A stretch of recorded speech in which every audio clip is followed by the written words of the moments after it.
अस्सलामु अलैकुम वरहमतुल्लाहि वबरकातुहू। बिस्मिल्लाहिर्रहमानिर्रहीम। अल्हम्दुलिल्लाह वस्सलातु वस्सलामु अला रसूलिल्लाह व अला आलिहि व सहबिहि अजमाइन व बाद। क़ाल अल-बुख़ारी रहमहुल्लाहु तआला बाबु सिक़ायतिल हाज। क़ाल हद्दसना अब्दुल्लाह इब्न अबिल अस्वद क़ाल हद्दसना अबू दमरा क़ाल हद्दसना उबैदुल्लाह अन नाफ़िअ अन इब्न उमर रज़ियल्लाहु अन्हुमा क़ाल इस्तअज़न अल-अब्बास इब्न अब्दुल मुत्तलिब रसूलल्लाह सल्लल्लाहु अलैहि वसल्लम अन यबीता बिमक्कता लयालिया मिना मिन अजल सिक़ायतिही फ़अज़िन लहू। মহান আল্লাহর সমস্ত প্রশংসা, সালাত এবং সালাম নাজিল হোক নবী সাল্লাল্লাহু আলাইহি সাল্লামের উপর। সম্মানিত ভাতৃমণ্ডলী, আজ মঙ্গলবার 28শে শাওয়াল 1445 হিজরি মোতাবেক 7ই মে 2024। আমাদের ধারাবাহিক আলোচনা সহিহুল বুখারীর হজের পর্ব নম্বর 16। ইমাম বুখারীর হজের পর্বের অধ্যায় নম্বর হচ্ছে 75। বিষয়বস্তু হাজিদের জমজমের পানি পান করানো, এটা দিয়ে আজকে শুরু হবে। তারপরে জমজম পানি সম্পর্কে আলোচনা, তারপরে তওয়াফ সম্পর্কে, যে ব্যক্তি কেরান হজ করবে তার তওয়াফ 2টি না 1টি ফরজ, আর তারপরে তওয়াফের জন্য উজুর বিষয়, তওয়াফের জন্য উজু করা আবশ্যক কিনা নাকি উত্তম, এতে ইনশাআল্লাহ তাআলা আজকের আলোচনা শেষ হবে। বলছেন ইমাম বুখারী রাহিমাহুল্লাহ 75 নম্বর অধ্যায় বাবু সিকায়াতিল হাজ।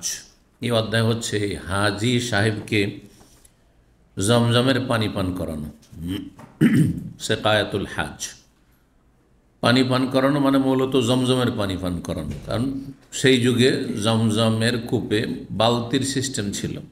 সেই যুগ কেন, আজকের থেকে 30 বছর আগে ওটাই ছিল, হয়তো এখনও থাকতে পারে, জানি না আপনাদের এলাকায় আজকাল কুয়া টুয়া আছে কিনা।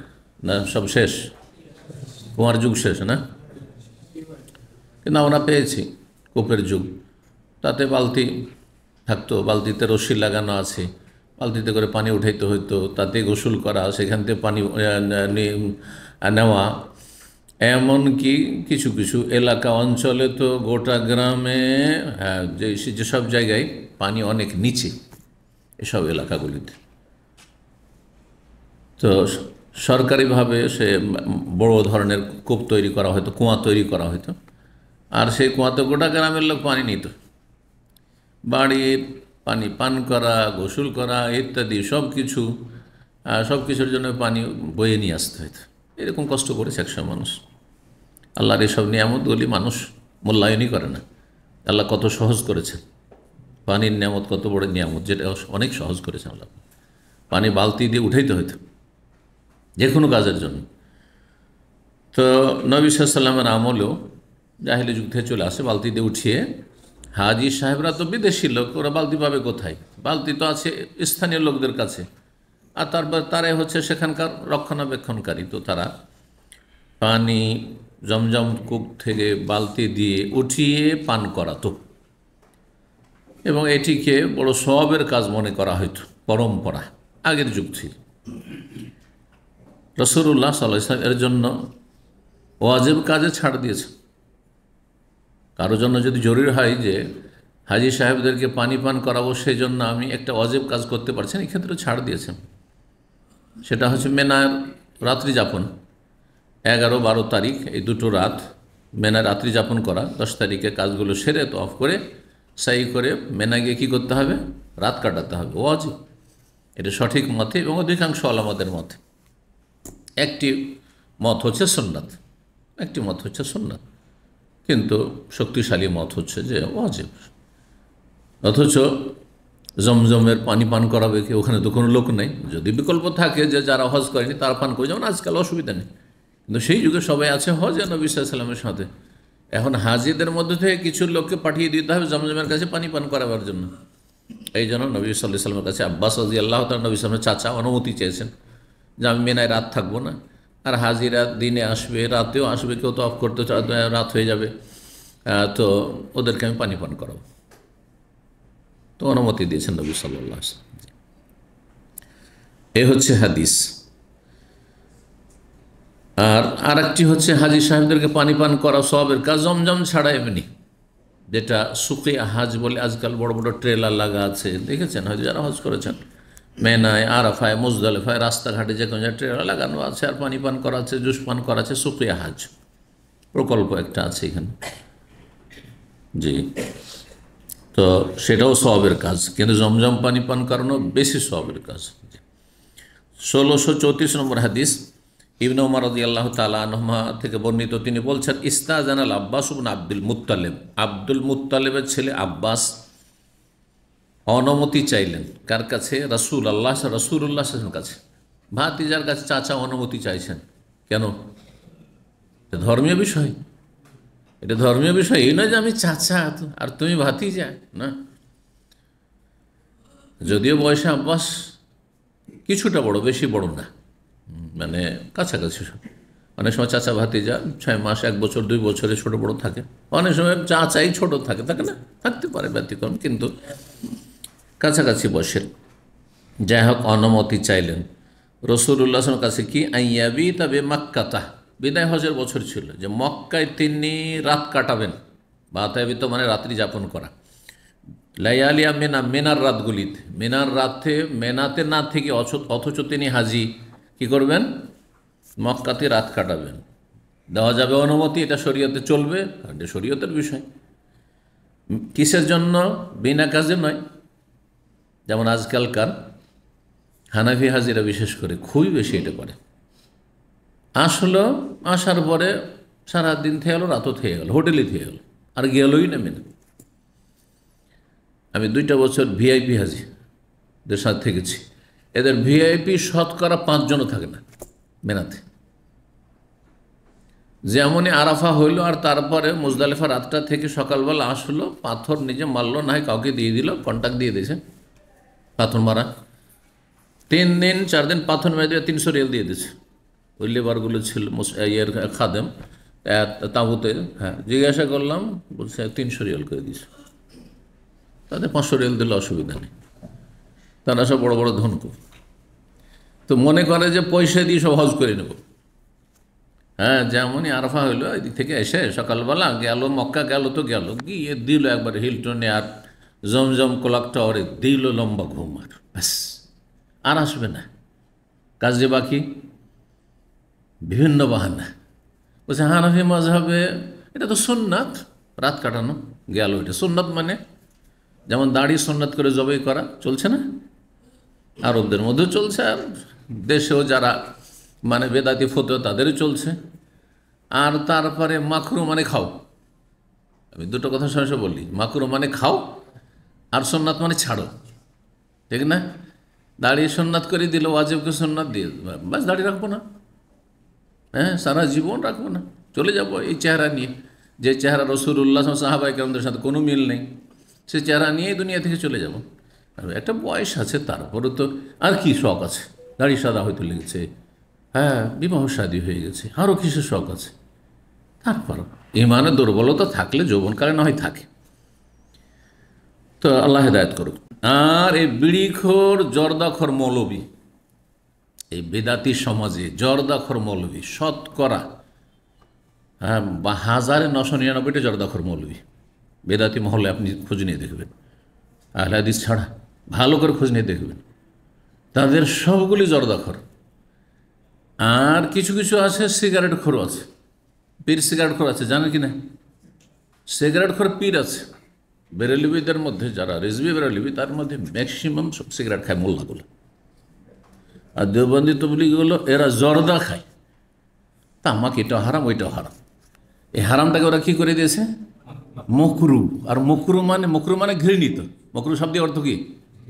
আল্লাহর কাছে ঘৃণিত, রসুলের কাছে ঘৃণিত। তো আপনার কাছে কি করে সেটা ভক্ষণীয়? হ্যাঁ, আউযুবিল্লাহ। ঘৃণিত থাকবে। এই জন্য আমি বলি যে আমাদের দেশ ধর্মটা হচ্ছে সুন্নত মানে ছাড়ো, আর মকরু মানে খাও, করো। আল্লাহ হেদায়েত করুক। তো কি বলতে গিয়ে বললাম, হ্যাঁ, মেনায় থাকা ওয়াজিব, কিন্তু বিশেষ প্রয়োজনে, এমার্জেন্সি, এই কাজ করার জন্য কিছু লোক লাগবে। সিকিউরিটির কাজ করে, নিরাপত্তার ক্ষেত্রে কোথাও নিযুক্ত আছে, তার ছাড়া এই কাজগুলি হবে না। যন্ত্রপাতি তার দায়িত্বে আছে, কোথাও মেশিন চালাতে হবে, তার কোনো বিকল্প নেই। তাহলে আরাফা থেকে এসে আর তো আরাফা মেনে পাথর মেরে গেল, ব্যাস।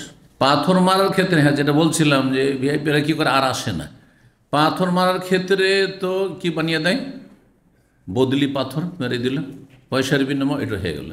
আর রাতটা হয়ে গেল সুন্নাত, রাত কাটানোটা হয়ে গেল সুন্নাত। আর এলোই নেই, এলোই নেই। সেখানে কি করলো, ও যাওয়ার আগে বিদায় তফ করে বিদায়, ব্যাস। এ হচ্ছে হজ। আর বিদাতি যত মোয়াল্লেম আসছে, মজহাবি বিদাতি যত মোয়াল্লেম আসছে, তাদের ভুল ফতোয়ার কারণে আর গুমরা হচ্ছে। এই ভিআইপিদের কয়েকজন এসে বললো যে শেখ এটা সুন্নাত না ওয়াজিব। তো আমি বললাম সঠিক মতে ওয়াজিব। বলছে হানাফি মজহাবে কি, বলছে হানাফি মজহাবের সুন্নাত। ঠিক আছে, মজহাব সুবিধাবাদী, কিন্তু যদি ওটা হাম্বেলি মজহাবে পেতো আর হানাফি মজহাব ওয়াজিব হতো, তাহলে হাম্বেলি হয়ে যেত। কিন্তু খুব প্রবৃত্তির অনুসারী এরা, এরা হাওয়ার পূজারী, এরা মনের পূজা করে, যেখানে সুবিধা সেখানে আছে। বুঝতে পেরেছেন? তো যাই হোক, আমি বললাম যে ঠিক আছে সুন্নাত, কিন্তু কার সুন্নাত? আমার কাছে ওষুধ আছে, যেমন রোগ তেমন ওষুধ। দাওয়াতে ময়দানে কাজ করে অভিজ্ঞতা। তাহলে কার সুন্নাত? এটা আমার সুন্নাত না আমার বাবার, না আপনার বাবার সুন্নাত? কার সুন্নাত? বলছে রসুল্লাহের সুন্নাত। কার সুন্নাত? রসুল্লাহ। রসুল্লাহ সুন্নাত পালন করতে হবে না ছাড়তে হবে, বলেন? উত্তর দেয় একটা একটা করে। তখন চুপ হয়ে গেছে। সুন্নতি মেনে নিলাম, জাহানাফি মজহাবের সুন্নাত। তো সুন্নত পালন করার জন্য না ছাড়ার জন্য? পালন করার জন্য। তো পালন করেন, থাকেন এখানে, রাত কাটান। আর চুপ হয়ে গেছে। বেশ কিছু লোক এই আলোচনাতে হেদায়েত হয়ে তারা ফিরে এসছে মক্কা থেকে, নাহলে তারা ফিরতো না, কারণ তাদের বেদাতি মোল্লা উস্কারি দিতে আছে, মেনাই রাত থাকা শোন না। বুঝতে পেরেছেন? এরাই গুমরা করছে বেশি। আল্লাহ হেদায়েত দান করুন। তো 1635 নম্বর হাদিস, তারপরে ইবনে আব্বাস রাদিয়াল্লাহু তাআলা আনহুতে বর্ণিত, তিনি বলছেন আন্না রাসূলুল্লাহ জাআ ইলা সিকায়াতে, রাসূলুল্লাহ সাল্লাল্লাহু আলাইহি ওয়াসাল্লাম আসলেন পানি পানের জায়গায়, যেখানে জমজম পানি কূপ থেকে উঠিয়ে পান করানো হচ্ছিল। ফাস্তাসকা, আর তারপরে পানি পান করতে চাইলেন। ইস্তিসকা, এখান থেকে ইস্তিসকার সালাত, ইস্তিসকার সালাত। ফাস্তাসকা থেকে মাসদার হচ্ছে ইস্তিসকা। কেন? ইস্তিসকার সালাতে কি করেন? আল্লাহর কাছে পানি পান করতে চাইছেন, আল্লাহ পানি দাও, আল্লাহ বৃষ্টি দাও, পানি চাও। সুকিয়া থেকে। ফকাল আব্বাস, দায়িত্বশীল ছিলেন আব্বাস, যেহেতু এসছেন উনি ওখান থেকে, মেনা থেকে, আর এখানে রাত দিন লেগে আছেন পানি পান করার খেদমতে। চাচা বললেন নবী সাল্লাল্লাহু আলাইহি ওয়াসাল্লাম, ইয়া ফজল, হে ফজল। ফজল কে? হ্যাঁ, আব্বাসের ছেলে, আব্বাসের ছেলে ফজল ইবনে আব্বাস, ফজল ইবনে আব্বাস। আর এক ছেলের নাম হচ্ছে আব্দুল্লাহ ইবনে আব্বাস। আব্দুল্লাহ ইবনে আব্বাস এলমে প্রসিদ্ধ হয়েছেন, খ্যাতি লাভ করেছেন। জি। তো হে ফজল, ইযহাব ইলা উম্মিক, তোমার মায়ের কাছে যাও, মানে বাড়ি আছে, কারণ আব্বাস রাদিয়াল্লাহু তাআলা তো শেষ জামানাতে মুসলমান হয়েছেন, মক্কা বিজয়ের বছর, তো এখানে বাড়িও আছে, ওর মাও আছে। তো যাও, তোমার মার কাছে যাও। ফাতে রাসূলুল্লাহ বিশারাবিন মিন ইনদিহা, রাসূলুল্লাহ সাল্লাল্লাহু আলাইহি ওয়াসাল্লামের জন্য পানি নিয়ে আসো জমজমের তোমার মায়ের কাছ থেকে, বাড়ির থেকে ভালো পানিটা নিয়ে এসো। কারণ এখানকার পানি বালতিতে কত রকম মানুষ এসে হাত ডুবাচ্ছে, হাত দিচ্ছে, এই পানি রাসূলুল্লাহ পান করতে দেবো না। আরবদের মধ্যে এক অপরের জুঠা খাওয়াটা কোনো আইবের বিষয় নাই, জানেন না? জানেন না? জি। মানে এই যে আপনারা প্লেটে খাচ্ছেন, খাওয়া দাওয়ার পরে চলে যাওয়ার পরে যদি খাবার থেকেও যায়, এই বাঙালি জাতি খাবে না, ইন্ডিয়ান জাতি খাবে না, খাবে? যদিও গোস্ত আছে, যদিও ভাত আছে, তারপর খাবে না। কিন্তু আরবদের বিয়ে শাদিতে কেউ গিয়েছেন অলিমাতে, বা এরকম দেখেছেন? অলিমাতে কি হয়, আগে বড়রা খেয়ে নেবে। আমি কয়েকটা অলিমা তাদের শরিক হয়েছি, বিশাল বিশাল আপনার সেই সাহান, এই সাহানের 7 গুণ 8 গুণ কি 10 গুণই হবে, বিশাল সাহান। পেছনটা একটা মিডিলটা একদম উঁচা করা আছে, যাতে খেতে সুবিধা হয়, একবারে নিচা না হইতে হয়। দেখেছেন এরকম সাহান? না দেখেননি? আর তারপরে তার বিভিন্ন খাবার রাখা আছে। আগে বড়রা আসলো, খাওয়া দাওয়া করলো, বাচ্চারা একদিকে এক সাইডে ওদেরকে রাখা আছে, বেড়া দেওয়া আছে। খাওয়া দাওয়া হলো, তখন বাচ্চারা আসলো, বাচ্চারা খেয়ে দেওয়া গেল। দ্বিতীয় স্তরে 2 নম্বরে। 3 নম্বরে মহিলা সেকশন। আমাকে যে সৌদি প্রথমবার আমি যখন যাই, সেটা 1900 আপনার 94 ছিল কি এরকম ছিল, মদিনাতে পাশ করা 1-2 বছর পরে। তো সেটা ছিল আল জফরিস কাকার বিয়ে। তো যে ইসলামিক সেন্টারের মধ্যে এসে বলছে যে এদিকে যে বেড়ার দেওয়া আছে, জানেন এখানে কি আছে? তাহলে আমি তো জানি না সিস্টেম এদের।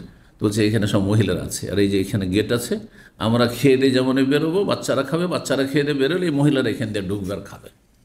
কারণ মহিলাদেরও মাশাআল্লাহ, এক তো পুরুষরা খেলো, আমাদের দেশে স্বামীর জুঠা ছাড়া, অনেকে স্বামীর জুঠা খাবে না, স্বামীর জুঠা ছাড়া কেউ কারো জুঠা খাবে না, খাবে?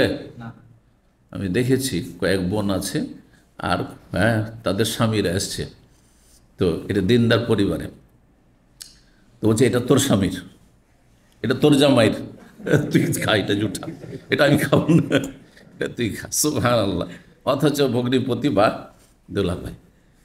আচ্ছা, এতটা আমাদের দেশে। কিন্তু এইখানে কে পরে খেয়ে গেছে, ওই প্লেটে বসে খাচ্ছে, বাচ্চারা ঘেঁটে ঘুটে খেয়ে গেছে, তারপর খাচ্ছে, আছে খাবার দাবার আছে, যথেষ্ট আছে, খাচ্ছে। তো এইরকম একবার ফেঁসে গেছিলাম আমি ওই রকম, মানে রুচিরও তো একটা মানে আমাদের সীমা আছে সব কিছুর। তারপর পেরেছি, কারণ শরীয়তে যেটা জায়েজ করতে অসুবিধা নেই। আল কাসিমে বদু এলাকায় গিয়েছি 1994-95 দিকেই। তো বদু এলাকায় এক আজকারি আমাকে নিয়ে গেছে, আর পুলিশে চাকরি করে বা আর্মিতে চাকরি করে সম্ভবত, ও শ্বশুরবাড়ি নিয়ে গেছে, একবারে বেদুইন এলাকায়। ওর বাড়িটা হচ্ছে 50 কিলোমিটার মরুভূমির ভিতরে। ওরা 4 ভাইয়ের শুধু বাড়ি, আর কাউ নেই, অন্য কোনো বংশের সাথে, অন্য কোনো গোত্রের সাথে বাস করবে না, 4 ভাইয়েরই বাড়ি শুধু। আর ওদের এক ভাই হচ্ছে আমির, ওর কাছে একটা পিস্তল আছে, বাস বলছে এটাই নিরাপত্তা হতো এখানে। 50 কিলোমিটার গাড়ি এইভাবে যাচ্ছে, কোনো রাস্তা নেই, এই উঁচা নিচে, হ্যাঁ এইভাবে মরুভূমিতে। তো তারপরে ওখান থেকে শ্বশুরবাড়ি আসলে ওইটা কোরাইন বলে একটা জায়গা আছে, ছোট্ট শহর, তখন গ্রামের মতো হয়েছিল, 2-4টা বাড়ি হচ্ছিল। ওখানে গিয়ে মাগরেবের নামাজ মসজিদে পড়লাম। মাগরেব পড়ার পরে, মাগরেব পড়ার আগে এখানে দেখি সবকে পানি দিচ্ছে এই বাটিতে করে পানি দিচ্ছে, ওই দিক থেকে পানি দিয়ে দিচ্ছে, আর একজন খাচ্ছে, পাশের লোককে দিয়ে দিচ্ছে, আর ওই পানি বড় বাটি, ওখানে কিছুটা খেলো, তারপর আরেকজনকে দিচ্ছে। এই করতে করতে আমার পালা চলে এসছে। আমি চিন্তা করছি আমি খাবো না, দিয়ে দেবো, কেমন, এটা সামাজিকতা তো একটা আছে। আমিও খেয়ে নিলাম, ওই পানিতে মুখ লাগিয়ে জুঠা খাচ্ছে, আর হ্যাঁ বাকি সবাই ওইভাবে খেতে যায়। আবার যখন শেষ হলো, বাটি ভরে দিল, আবার ওই লাইন শুরু হলো, দ্বিতীয় লাইনে শুরু হলো, এইভাবে পানি খাওয়া। এই পানিটা যদি ওখানে কেউ খেয়ে রেখে দেয়, আর একটু খেয়েছে, পুরোটাই আছে, জীবনে আপনারা কেউ খাবেন না। এভাবে কত পানি নষ্ট করছেন আপনারা, এটা আরবরা কখনো করবে না, কোনো ব্যাপার না। এমনকি নিজের বাসাতে আমি দেখছি, বাচ্চারা দেখছি যে একটু খেয়ে রেখে দিয়েছে, পানিটা এভাবে রেখেছে, কে রেখেছে পাওয়া যাচ্ছে না, রুখি দিতাম হয়তো, কেউ খাবে না, শেষে আমি খাই। মানে পানি নষ্ট করা যাবে না, এ আল্লাহর রিজিক, তা আমি খাই, যার হোক আমি খাবো। কথা বোঝা গেছে? জি হ্যাঁ। তো আল্লাহ তৌফিক দান করুন ভালো কাজে। তো নবী সাল্লাল্লাহু আলাইহি ওয়াসাল্লামকে পানি নিয়ে এসে দিতে বললেন বাড়ি থেকে, আর বললেন ফাকালা, নবী সাল্লাল্লাহু আলাইহি ওয়াসাল্লাম বলছেন তুমি আমাকে পানি দাও। তাছাড়া বলছে পানি এইখানে তুই বালতিতে উঠাচ্ছ, তুই পানি খাওয়া আমাকে, হ্যাঁ পানি দাও। কালা ইয়া রাসূলুল্লাহ, বলছেন আল্লাহ রসুল, ইন্নাহুম ইয়াজআলুনা, দেখেন আল্লাহ রসুল বলছেন ভাতিজাকে, এ কথা বলছেন না যে ভাতিজা, হ্যাঁ এ মোহাম্মদ, ভাতিজাকে নাম বললে কোনো দোষের কথা নেই, তাই না? তারপর ছোট, মানেও ছোট আর বয়সেও ছোট, শুধু মানে বংশীয় মানে ছোট, ইসলামের মানে অনেক বড়, নবী সাল্লাল্লাহু আলাইহি ওয়াসাল্লাম বড়। নবী সাল্লাল্লাহু আলাইহি ওয়াসাল্লামকে মুহাম্মদ বলে ডাকা কোনো উম্মতের জন্য জায়েজ নাই। ইয়া রাসূল আল্লাহ বলে ডাকতে হবে, না হয় ইয়া নবী আল্লাহ বলে ডাকতে হবে। লা তাজালু দুআ রাসূল বাইনাকুম দুআই বাযুকুম বায, কোরআনে আল্লাহ বলছেন রসুলকে তোমরা এই একে অপরকে যেমন আপোষে ডাকো, এভাবে ডাকা চলবে না, এমনটা করিও না, সূরা নূরে আল্লাহ বলছে। জি, এই জন্য সাহাবায়ে কেরামগণ নবী সাল্লাল্লাহু আলাইহি ওয়াসাল্লাম এভাবে ডাকতেন, যদিও চাচা বলছে ইয়া নবী আল্লাহ বা ইয়া রাসূল, হে আল্লাহ রসুল, ইন্নাহুম ইয়াজআলুনা আইদিয়াহুম ফীহি, লোকেরা আসছে আর ওতে হাত ডুবাচ্ছে, হাত ডুবিয়ে পানি খান না, আমাদের দেশে টিউবওয়েলে মুখ তো বালতিতে পানি উঠাচ্ছে, ওতে হতো হ্যাঁ কেউ একটু পানি নিল আর খেয়ে নিল, হাত ডুবাচ্ছে, খাচ্ছে। তো এইরকম করে খাচ্ছে, সেই জন্য আপনাকে এই পানি দেব না। আল্লাহ নবী সাল্লাম বলছে এসখেনি, অসুবিধা নেই, দাও আমাকে পানি, দাও, পানি খাও। ফাশারে মেন, নবী সাল্লাম পান করে নিলেন, ওখানে পান করলেন। সুম্মা আতা জমজম, তারপর জমজম কূপের কাছে আসলেন।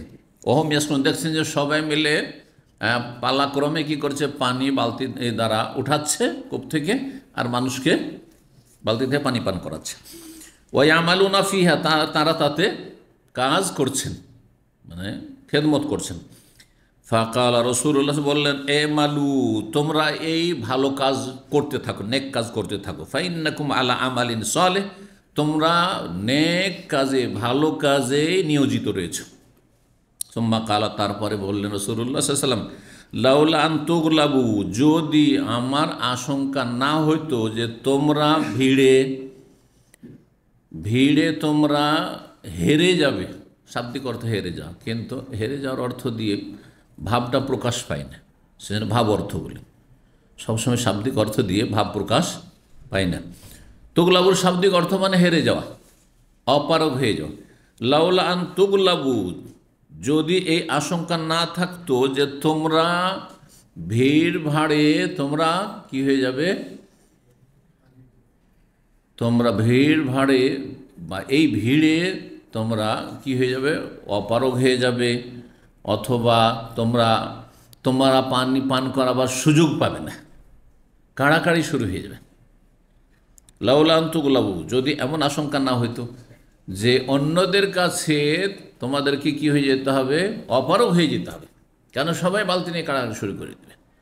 যদি এই আশঙ্কা না থাকতো তাহলে না নাজালতো, তাহলে আমি জমজম কূপের কাছে নামতাম, অবতরণ করতাম। হাত্তা আদাল হাবল আল হাজহি, আর তারপর রশ্মি আমার কাঁধের ওপর রেখে বালতি নামাইতাম। তাহলে বালতি তাহলে বড় বালতি ছিল, বালতি নামাইতাম।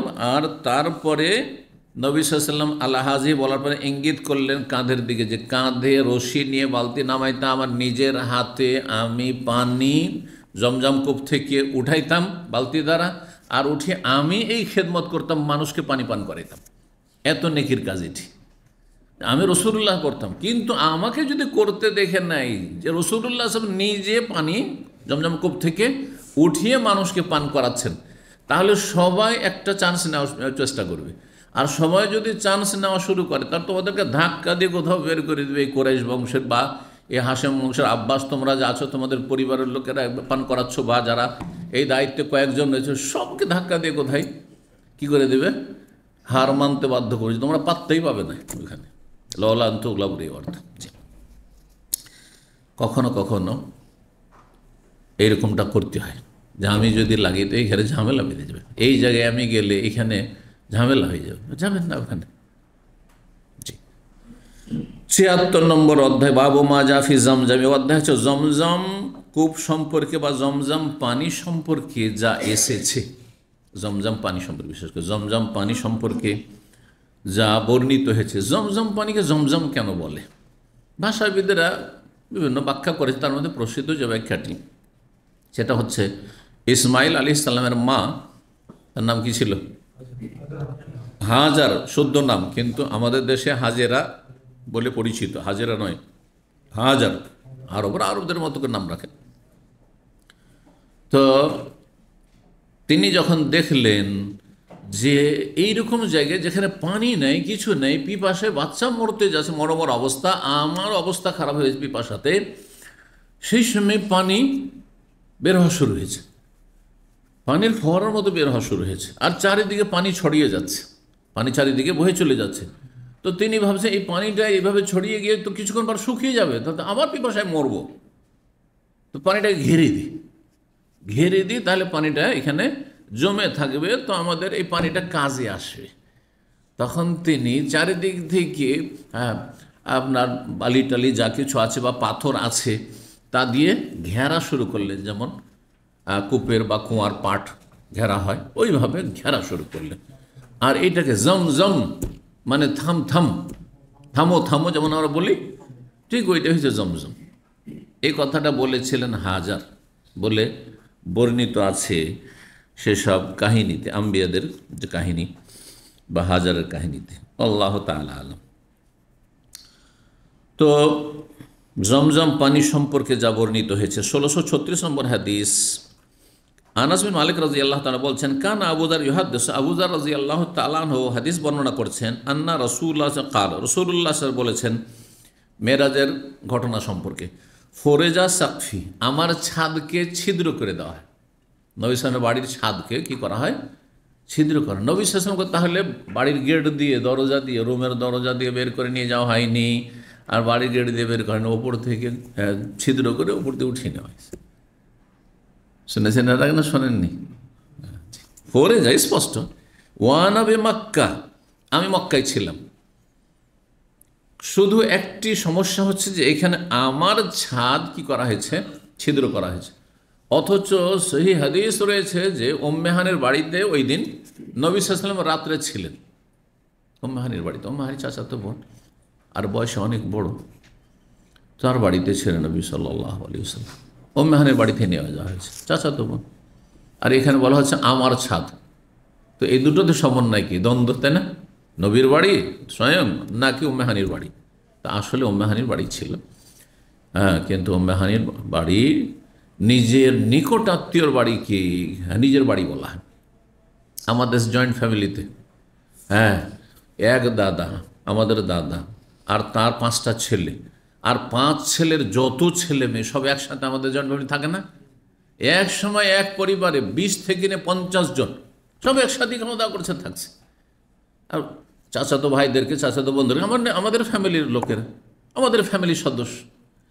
আজকাল খানিকটা কি হয়েছে, একটু শিক্ষিত হয়েছে, একটু মানুষ চাষাবাদ থেকে স্বাধীন হয়ে গেছে, তারপরে ঘর গৃহস্থী বাদ দিয়ে সবাই নিজের নিজের বিয়ে করেছে, কে কোথায় থাকছে, কে কোথায় চাকরি পেয়েছে, কে কোথায় থাকছে, সেই জন্য বলে যে ফ্যামিলি মানে স্বামী স্ত্রী আর ছেলে মেয়ে।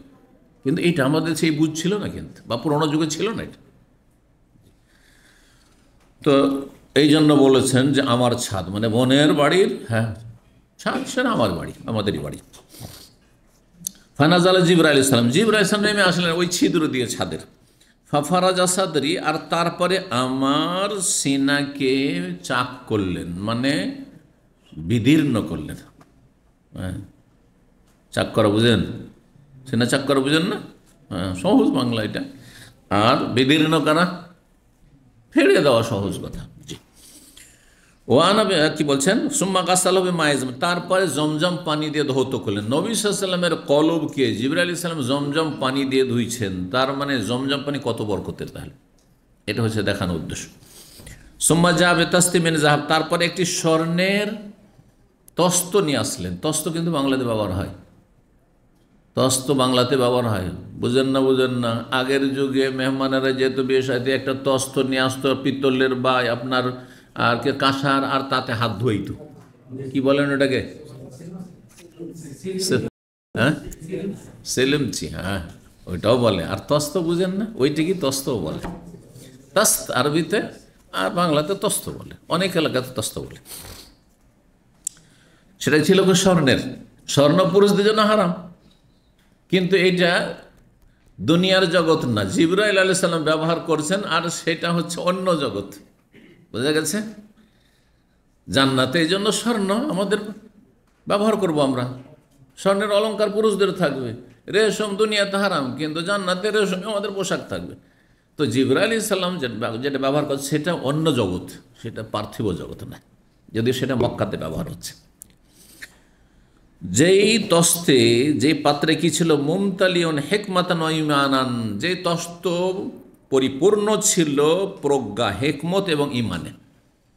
হেকমত মানে ইলম, জ্ঞান। হেকমত মানে জ্ঞান। কোরআন এবং হাদিস হচ্ছে হেকমা, সবচেয়ে বড় হেকমা। যখন কিতাবের সাথে হেকমার কথা আল্লাহ কোরআনে বলেছেন, তো কিতাব মানে কোরআন কারীম, আর হেকমা মানে তখন হাদিস। হেকমা মানে তখন সুন্নাহ, হাদিস, হাদিস হচ্ছে ওহী। মোবাইল বন্ধ। ফাআফরাগাহা ফিস সাদরি, তারপরে কি করলেন? ফাআফরাগা ফিস সাদরি সুম্মা আতবাকাহু, ওই যে পানি দিয়ে ধৌত করলেন, আর তারপরে স্বর্ণের পাত্র নিয়ে এসে হেকমত আর ইমান দিয়ে ভরপুর করে দিলেন, আর সিনাতে সে হেকমত আর ইমান ভরপুর করে দিলেন, ভরে দিলেন। সোম্মা আতবাকাহু, তারপরে সেটাকে বন্ধ করে দিন। আতবাকা মানে বন্ধ করে দেওয়া, বন্ধ করে দিলেন। সোম্মা আখাযা বিয়াদি, তারপরে আমার হাত ধরলেন। ফাআরাজা বি ইলা সামাইদ দুনিয়া, তারপরে আমাকে প্রথম আকাশে নিয়ে গেলেন, প্রথম আকাশে নিয়ে গেলেন। ফাকালা জিবরাইল আলাইহিস সালাম বলছে লিখাজিনিস সামা, জিবরাইল আলাইহিস সালাম যখন প্রথম আকাশে গেলেন, আকাশের যে দায়িত্বশীল নিযুক্ত ফেরেশতা, দায়িত্বশীলকে বললেন ইফতাহ, খোলো। কালা মান হাযা, কে? কালা জিবরিল, মানে আনা জিবরিল। তাহলে বোঝা গেল যে বলার শিষ্টাচার আদব হচ্ছে নাম বলবেন আপনি। বাড়িতে ঢুকছেন আর স্ত্রী বলছে কে, কলিং বেল টিপেছেন, কে? আমি আছি, খোলো। এটা ঠিক নয়। শয়তানও এরকম আওয়াজ করে বলে দিতে পারে, কোনো শত্রু আওয়াজ করে বলে দিতে পারে এরকম, হ্যাঁ আপনার মতো, পারে না? এই জন্য না, মোটেই না, এটা নিষেধ আছে। আমি বলার নিষেধ। নবী সাল্লাল্লাহু আনা আনা আনা কিসের?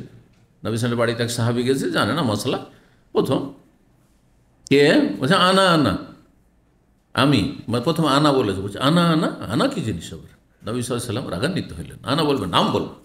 সুতরাং আপনার স্ত্রীগুলো নাম বলবেন, আপনার ছেলে মেয়েকেও নাম বলবেন। কোরআন হাদিস আমল করতে শিখুন। আমার শ্বশুর ভালো একজন আলেম ছিলেন, তো খুব পরেশগার মানুষ ছিলেন মাশাআল্লাহ। তো উনি এইভাবে আমল করতেন। বাড়িতে এসছে, ওনার ছেলেমেয়েরা জিজ্ঞাসা করছে কে? বলছে আব্দুর রহমান। আবার আমাদের বেদাতি আলেমদের মতো মৌলানা আব্দুর রহমান এটা বলতেন না, কারণ আমাদের দেশের আলেম হইলে ও নিজেই লিখবে মৌলানা অমুক, শেখ অমুক, হজরতুল আল্লামা অমুক, নিজেই লিখছে। না না না, মোটেই না। তুমি চাও যতই বড় আল্লামা নাম লিখবেন, নিজের নাম লিখবেন শুধু। অন্যরা লিখতে পারে, অন্যরা শেখ লিখবে, আমি কেন আমাকে শেখ লিখবো? জি। তো 1637 নম্বর হাদিস। তারপরে ইবনে আব্বাস রাদিয়াল্লাহু তাআলা আনহু বর্ণনা করছেন, সাকাইতু রাসূলুল্লাহ সাল্লাল্লাহু আলাইহি ওয়াসাল্লাম, আমি রাসূলুল্লাহ সাল্লাল্লাহু আলাইহি ওয়াসাল্লাম পানি পান করিয়েছি, মিন জামজাম, জমজম কূপ থেকে। ফাশারিবা ওয়া কায়মান, তিনি দাঁড়িয়ে পান করেছেন, তিনি দাঁড়িয়ে পান করেছেন। এই হাদিস থেকে কেউ কেউ ভুল বুঝে নিল যে জমজম পানি দাঁড়িয়ে পান করা সুন্নাত। এটা কোথায় পেলেন আপনি? হ্যাঁ, জমজম পানি দাঁড়িয়ে পান করা সুন্নাত। আর একটা হাদিস পেলেন, নবী সাল্লাল্লাহু আলাইহি ওয়াসাল্লাম উযু করার পরে যে পানিটা অবশিষ্ট আছে সেই পানি দাঁড়িয়ে পান করলেন। তখন কেউ ভুল বুঝলো, বলছে উযুর পানিটাও দাঁড়িয়ে পান করা সুন্নাত। আর এই কারণে ভুল করে, বসে আছে, বসে বসে পানি নিল, বুঝতে পারছেন? পানি হারামে দেখবেন কিছু লোকের আছে যে বসে বসে পানি নিল, আর নেওয়ার পরে আবার গ্লাসটা নিয়ে দাঁড়িয়ে গেল, তারপর দাঁড়িয়ে পান করবে। না, একেবারে ভুল। এটা নবী সাল্লাল্লাহু আলাইহি ওয়াসাল্লাম দাঁড়িয়ে পান করেছেন এখানে আছে, তার মানে এই না যে এটি সুন্নাত। নবী সাল্লাল্লাহু আলাইহি ওয়াসাল্লাম যেখানে পান করছেন, দেখেন মানুষ পানি উঠাচ্ছে সেখানে, কূপের চারপাশে, কূপের পাশে পানি পড়ে থাকে না, ময়লা আবর্জনা থাকে না, কাদা হয়ে থাকবে, সেই জায়গায় বসলে কাপড় খারাপ হবে হয়তো, সেই জন্য বসেননি। এক। আর 2 নম্বর হচ্ছে যে নবী সাল্লাল্লাহু আলাইহি ওয়াসাল্লাম শরীয়ত বয়ান করার জন্য এসেছেন যে দাঁড়িয়ে পান করাটা নাজায়েজ, হারাম নয়, তবে অপছন্দনীয়, অনুত্তম, অনুত্তম কাজ একবার দুবার করে দেখিয়ে দিয়েছেন, যাতে করে সেটা কেউ হারাম নাজায়েজ না মনে করে। সুতরাং দাঁড়িয়ে পান করা জায়েজ, অনুত্তম, আসল মাসলা জানেন, জায়েজ অনুত্তম, সেটা জমজম হোক আর উজুর পানি হোক আর আপনার 7 আপ হোক আর সাধারণ পানি হোক। বোঝা গেছে? এটা হচ্ছে সঠিক মাসলা। কেন নবী সাল্লাল্লাহু আলাইহি ওয়াসাল্লাম দাঁড়িয়ে পান করেছেন, তার 2টো কারণ বললাম। একটা হচ্ছে হয়তো জায়গাটা এরকম বসার মতো উপযোগী ছিল না, অথবা নবী সাল্লাল্লাহু আলাইহি ওয়াসাল্লাম বৈধতা বয়ান করার জন্য হাতে নাতে আমলের মাধ্যমে জায়েজ বয়ান করে দেওয়ার জন্য, উম্মতকে শেখানোর জন্য দাঁড়িয়ে পান করেছেন। কিন্তু বাকি এই 2টো সময় ছাড়া, দুটো ঘটনা ছাড়া নবী সাল্লাল্লাহু আলাইহি ওয়াসাল্লাম সারা জীবনে বসে বসে পান করেছেন, পানাহার করেছেন। আচ্ছা, খাওয়া আর পান করাতে পার্থক্য আছে। আপনি এটা মনে করবেন না যে পান করার হাদিস আছে সেই জন্য আমি খাবো দাঁড়িয়ে দাঁড়িয়ে। কোনো হাদিস নেই খাওয়ার, কিন্তু দাঁড়িয়ে। যেন অনেকে রাস্তায় স্যান্ডউইচ খাচ্ছেন, হ্যাঁ, একবার স্যান্ডউইচে কামড় দিচ্ছেন আর একবার আপনি 7 আপ টান দিচ্ছেন বা জুস টান দিচ্ছেন। জুসের ক্ষেত্রে তো ঠিক আছে, কিন্তু তার চাইতে মারাত্মক হচ্ছে খাওয়া দাঁড়িয়ে। তারপরও নাজায়েজ নয়, কিন্তু অনুত্তমেরও স্টেজ আছে, স্তর আছে। পান করার ক্ষেত্রে 2টো প্রমাণ আমাদের কাছে আছে, কিন্তু খাওয়ার ক্ষেত্রে একটিও প্রমাণ নবী সাল্লাল্লাহু আলাইহি ওয়াসাল্লাম সাহাবায়ে কেরাম থেকে নেই যে দাঁড়িয়ে দাঁড়িয়ে খেয়েছেন। তারপর অভদ্রতা, এটা ভদ্র মানুষ রাস্তায় চিন্তা করেন দাঁড়িয়ে দাঁড়িয়ে খাচ্ছে, না না না, দাঁড়িয়ে খাবেন না, বসে খান। জি, তো এই ছিল হাদিস এবং ইমাম বুখারীর অধ্যায়। ইমাম বুখারী রাহিমাহুল্লাহ প্রসিদ্ধ হাদিসগুলো নিয়ে আসলেন না জমজমের পানির ফজিলত সম্পর্কে, কারণ সেই হাদিসগুলি তার শর্ত সাপেক্ষ না। তার শর্ত সহি নেওয়ার ক্ষেত্রে খুব কড়া শক্ত শর্ত, সেই শর্তে পড়ে না, কিন্তু সেই হাদিসগুলোতে ইঙ্গিত করে দিয়েছেন। তার মধ্যে একটি হাদিস রয়েছে সহিহ মুসলিমে, নবী সাল্লাল্লাহু আলাইহি ওয়াসাল্লাম বলছেন ইন্নাহা মুবারাকাত ইন্নাহা তুআমুত তুমিন, জমজম পানি হচ্ছে বরকতপূর্ণ, জমজম পানি হচ্ছে মোবারক, বরকত আছে ওতে। সুতরাং যখন বরকত আছে, যে কোনো সময় পান করার সুযোগ পেলে পান করব, রোগীকে পান করাবো, হ্যাঁ, জমজম পানি দিয়ে একটু হাত মুখ ধুইলাম, হ্যাঁ, বা অসুস্থ ব্যক্তির চিকিৎসা করলাম ইত্যাদি। জি, মানুষকে হাদিয়া দিলাম, উত্তম হাদিয়া, যে মোবারক পানি দিলাম আমি। জমজম পানি হচ্ছে মোবারক। আর কি বলেছেন, ওয়া তুআমুত তুমিন, এবং খাদ্যেরও কাজ করে, তুআমুত তুমিন। জি, খানেওয়ালার খাবার, খানেওয়ালার খাবার, অর্থাৎ খাবারের বিকল্প, খাবারের বিকল্প। এটা ইয়াকিনের সাথে আপনাকে নিতে হবে। যদি আপনি জমজম পানি পান করেন আর পরীক্ষামূলক করেন যে দেখি নবী সাল্লাল্লাহু আলাইহি ওয়াসাল্লাম তো বলেছেন যে খাবারেরও কাজ করে, তাই মক্কাতে 3 দিন থাকবো আর আমি কিছুই খাবো না, শুধু জমজমই খেতে থাকবো, পরীক্ষা করব, তাহলে ফেল করে যাবেন। কিন্তু কারণ আপনি সন্দিহান, তাহলে টেস্ট করছেন আপনি, তাহলে তখন হয়তো আপনার পেটের জ্বালা এমন ধরবে বা হয়তো শরীর স্বাস্থ্য খারাপ হয়ে যেতে পারে। কথা বলছেন, বুঝতে পেরেছেন? যে কোনো বিষয়ে কোরআন হাদিসের মনে রাখবেন, ইয়াকিন যদি না করেন, পরীক্ষামূলক করেন, তোর ফল পাবেন না। যেমন সূরা ফাতিহা, হাদিস শেফা মিন কুল্লি দা, প্রত্যেক রোগের চিকিৎসা। কিন্তু আপনি মনে করছেন দেখি পরীক্ষা করে যে নবী সাল্লাল্লাহু আলাইহি ওয়াসাল্লামের কথা সত্য না মিথ্যা, নাউজুবিল্লাহ। তাহলে আপনি একটা ছেলেকে জ্বর হয়েছে, আপনি সূরা ফাতিহা পড়ে ফুঁক দিচ্ছেন, আরে 7 বার ফুঁক দিলাম, কিছুই হয় না, একটু জ্বর কমে না, কারণ পরীক্ষা করছিলেন, কিচ্ছু হবে না, ফায়দা হবে না, রোগ ভালো হবে না। কিন্তু ইয়াকিনের সাথে আল্লাহ তোমার কথা সত্য, তোমার রসুলের কথা সত্য, হ্যাঁ, আর তাতে আমি ইমান ইয়াকিন রাখি, দৃঢ় প্রত্যয় রাখি, আল্লাহ তুমি আমাকে শেফা দাও। হ্যাঁ, এমন পরিস্থিতিতে যে আমার কাছে খাবার দাবার কিছু নেই আর আমাকে জমজম পানি পান করতে হবে, নবী সাল্লাল্লাহু আলাইহি ওয়াসাল্লামের হাদিস আমি ইয়াকিনের সাথে করছি, কাজ দেবে। এর সত্যতা যদি জানতে হয় তাহলে আবু যার রাদিয়াল্লাহু তাআলার ঘটনা, সেই হাদিস রয়েছে, মক্কা এসেছেন আর তার আত্মীয় স্বজন পরিচিত কেউ নেই, তিনি প্রায় মাসখানেক থেকেছেন জমজম খেয়ে, সুস্থ, বলছে আরো শরীর ভালো হয়ে গেছে, বাস্তব ঘটনা। কিন্তু আপনার ইয়াকিনে সন্দেহ থাকলে কাজ হবে না। জি, দিনের বিষয়গুলি ইয়াকিনের বিষয়। সূরা ইখলাস, ফালাক, নাস, এগুলো রুকিয়া, হ্যাঁ, এগুলো দ্বারা চিকিৎসা ইত্যাদি, সেহের জাদুর চিকিৎসা ফালাক নাসে আছে। কিন্তু আপনার যদি সন্দেহ থাকে বা সন্দেহ নাই, কিন্তু দেখি পরীক্ষা করে দেখি হচ্ছে কি হচ্ছে না, একটু সেহের জাদু লাগছে তো ফালাক নাস পড়ে ফুঁক দিই। নবী সাল্লাল্লাহু আলাইহি ওয়াসাল্লামের জাদুর যে ইহুদি করেছিল তার চিকিৎসার জন্য যেহেতু নাজল করা হয়েছে, তাহলে কাজ হবে না, আপনার কাজ হবে না, ইয়াকিন মজবুত হইতে হবে।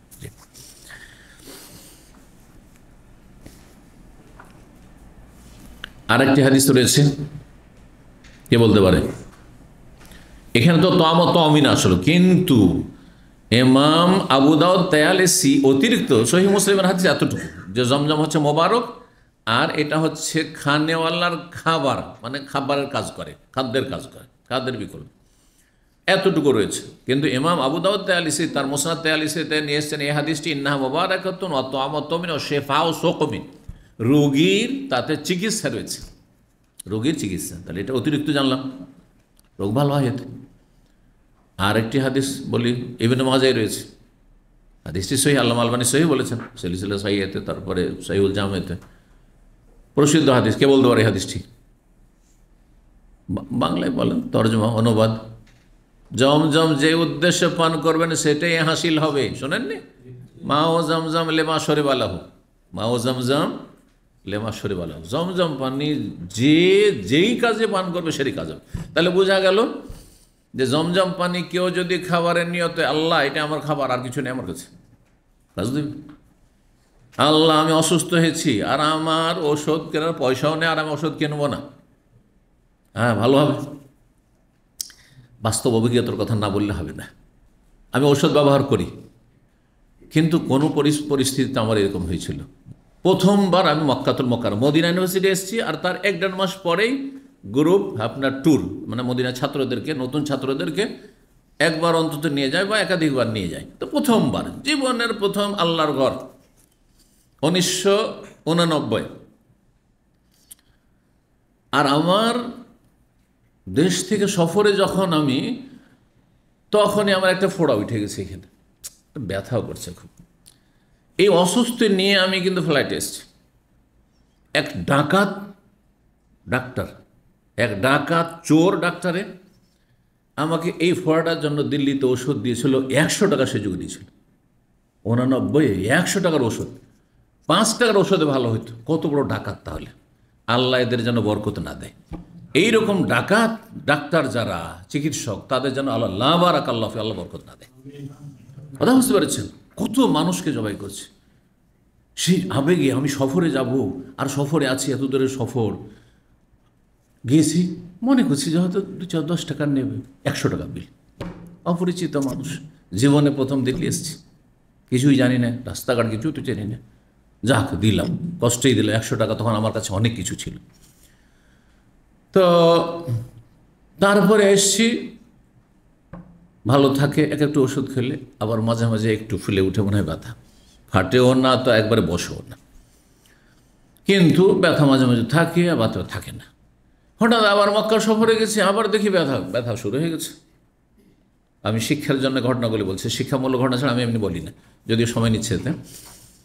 তো যাওয়ার পরে মক্কাতে, তখনকার যুগে তো কোনো ক্লিনিক না, হাসপাতাল গেলে হাসপাতাল যেত, সরকারি হাসপাতাল যেতাম, কিছুই তো চিনি না মক্কার, প্রথম জীবনে।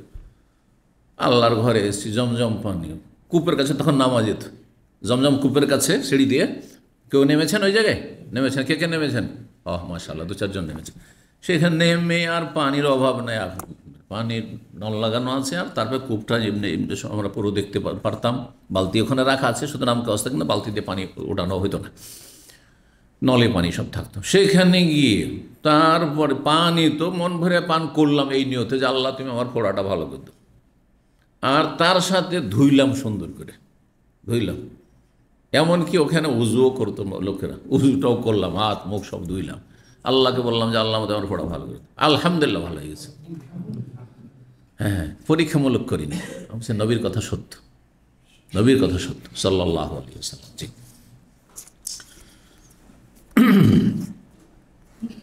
নবী সাল্লাল্লাহু দাঁড়িয়ে পান করেছেন। আসেম বলছেন ফাহালাফা ইকরামা, ইকরামা কসম করে বলছেন মা কানা ইয়াউমাইয ইল্লা আলা বাইর, মানে এই ইকরামা অস্বীকার করছেন নবী সাল্লাল্লাহু আলাইহি ওয়াসাল্লাম জমজম পানি দাঁড় হয়ে বা দাঁড়িয়ে পান করাকে অস্বীকার করছে। বলছেন যে এটা কি করা হয়? নবী সাল্লাল্লাহু আলাইহি ওয়াসাল্লাম তো উটের পিঠে বসেছিলেন, তো উটের পিঠে বসে তাহলে দাঁড়ানো কি করে হইতে পারে?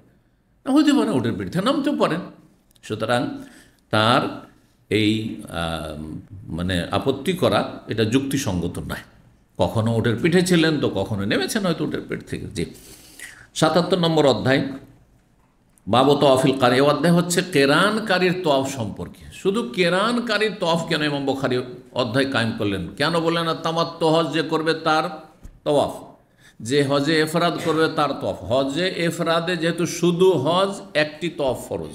একটি তওয়াফ কি ফরজ, রোকন। কোনটি? 10 তারিখের তওয়াফে এফাজা, যার অপর নাম হচ্ছে তওয়াফে জিয়ারা। ফেকার কেতাবে তওয়াফে জিয়ারা, আর হাদিসে তওয়াফে এফাজা। জি,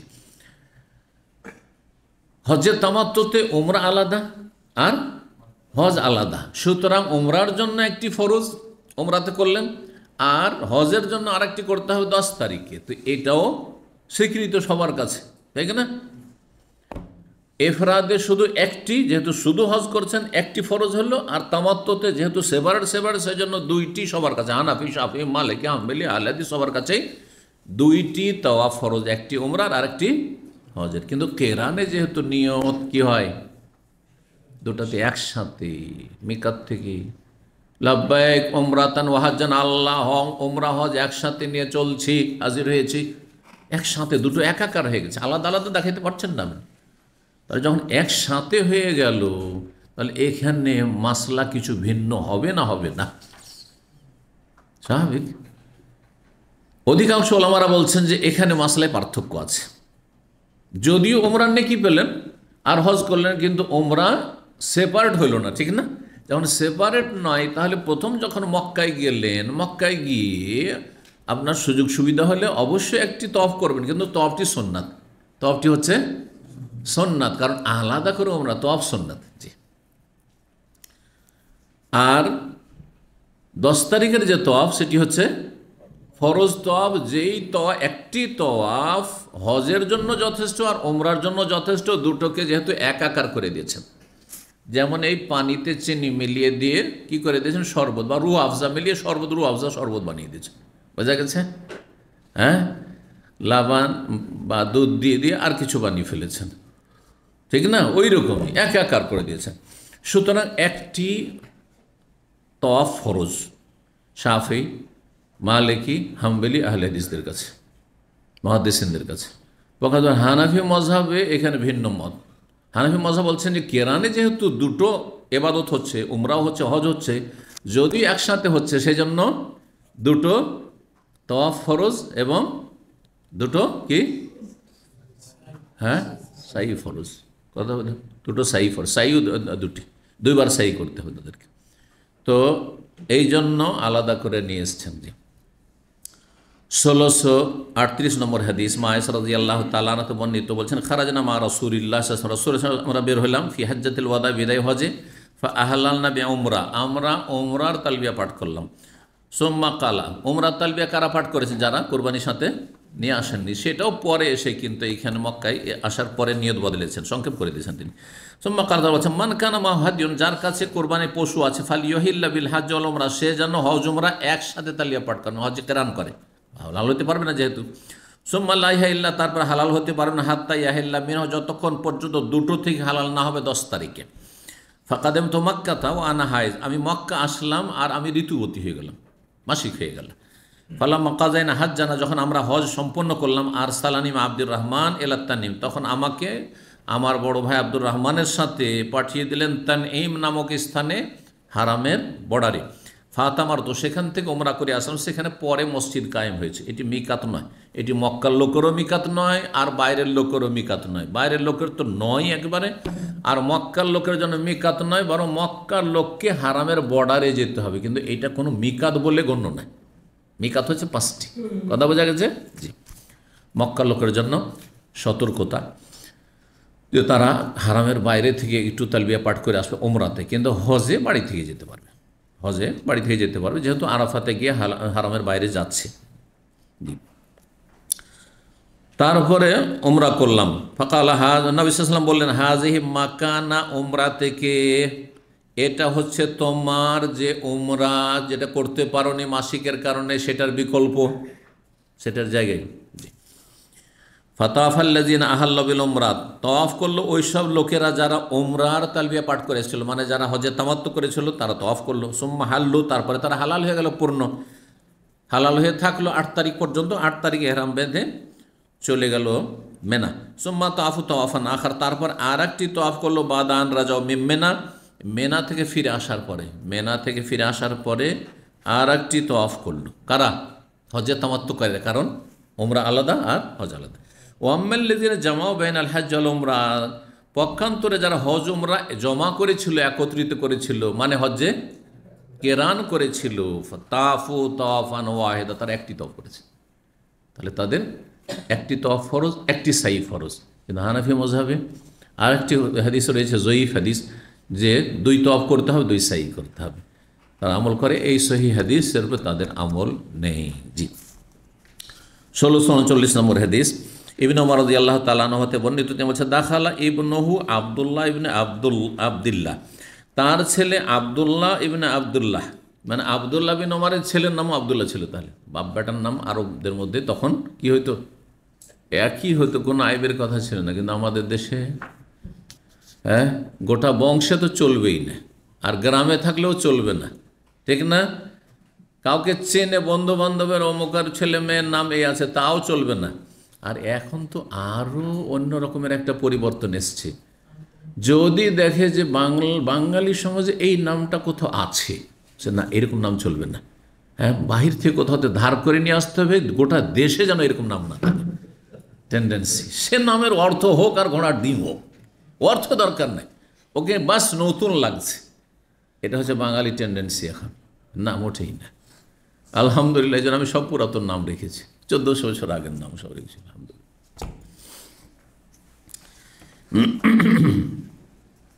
তো বলছেন ওয়াজাহরুহু ফিদ্দারে, অর্থাৎ তার বাহন তার বাড়িতে প্রস্তুত ছিল হজের সফরে বের হওয়ার জন্য। ফাকাল ইন্নী লা আমানা ইয়াকুনাল আম বাইনান নাসি কিতালুন, আমি নিরাপদ নয় বা নিরাপদ মনে করছি না যে এই বছরে কি হতে পারে, মানুষের লড়াই হইতে পারে। এই বছরে মক্কায় লড়াই সংগঠিত হইতে পারে, হজে নিরাপত্তা হয়তো থাকবে না, ওই রকমের একটা পরিস্থিতি হয়েছিল লড়াইয়ের। তাহলে বড় একটা ইতিহাসের দিকে এখানে সংক্ষেপে ইঙ্গিত করা হয়েছে। আবদুল্লাহ বিন জুবাইর রাদিয়াল্লাহু তাআলা আনহু বাবাটা যেহেতু সাহাবী, আবু বকর সিদ্দিক রাদিয়াল্লাহু তাআলা আনহুর বড় মেয়ের ছেলে আবদুল্লাহ বিন জুবাইর, জি, তিনি মক্কায় খলিফা হয়েছেন কয়েক বছরের জন্য। আব্দুল মালিক বিন মারওয়ানের যুগে, ওমাইয়া বংশের যুগে, ওমাইয়াদের জুলম অত্যাচার আর শোষণ আর স্বজন প্রীতি আর লুটপাটের কারণে তিনি বলছেন না, এদের আনুগত্য করব না।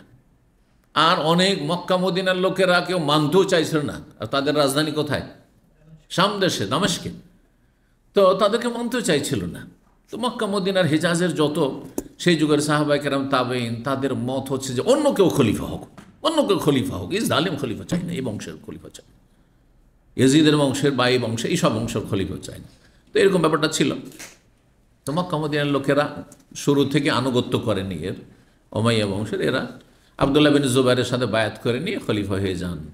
কিন্তু শক্তিশালী হচ্ছে এই ওমাইয়া বংশের রাজত্ব।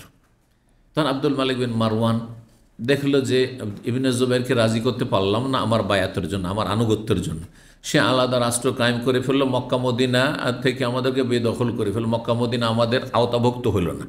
তখন সে চয়ন করলো নেতা হিসাবে কুখ্যাত জালেম খনি হাজ্জাজ বিন ইউসুফকে, বাসরার গভর্নর। বাসরার গভর্নর কত যে খনি ছিল, যদি দেখতো যে সামান্য এরা আমাকে পছন্দ করে না, আর সে এত বাকপটু ছিল, হ্যাঁ, বক্তা, ভালো বক্তা ছিল, বাগ্মী বক্তা ছিল, তার 2 লাইনের বক্তব্য আছে। সে জুমার খুতবায় বলছে ইন্নী লা আরা রউসান কাদ আইনাআত, আমি কিছু মাথাকে দেখছি এগুলো পেকে গেছে। মাথাগুলো খেয়েছে, পেকে গেছে, মানে কিছু মানুষের মাথা পেকে গেছে। আইনাআত, গাছের ফল যেমন পেকে গেল, গাছের ফল পাকলে কি করতে হয়, পাড়তে হয়। হ্যাঁ, বুঝতে পারছেন তাহলে। হ্যাঁ, ও হানা কেতা ফোহা, এখন যখন এই পেকে গেছে এই মাথাগুলো, তো এইগুলোকে কেটে বাড়িতে নিয়ে আসতে হবে।